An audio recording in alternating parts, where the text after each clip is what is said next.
Hello, what's up guys? Welcome to my new videos.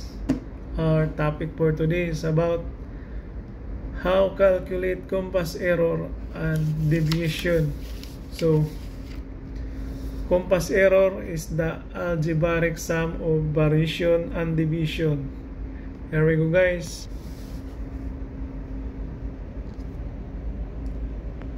Napakasimple lang kumuha ng compass error guys.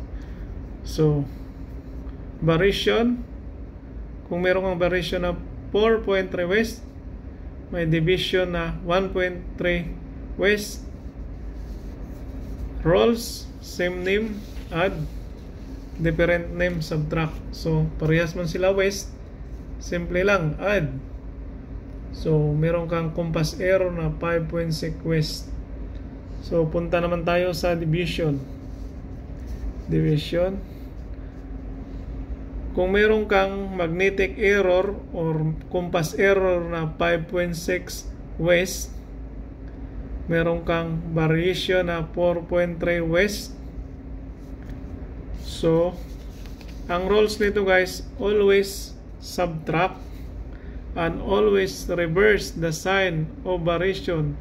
Yung original niya is west, so yan natin ang east, i-reverse para ma-subtract, dahil yung rules nito always subtract and copy the biggest sign.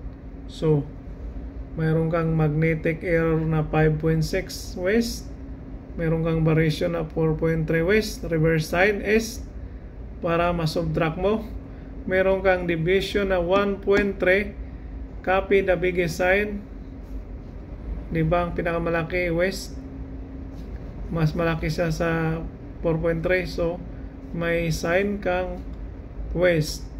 So yun guys, salamat sa panunod at sana may natutunan kayo, at sa muli,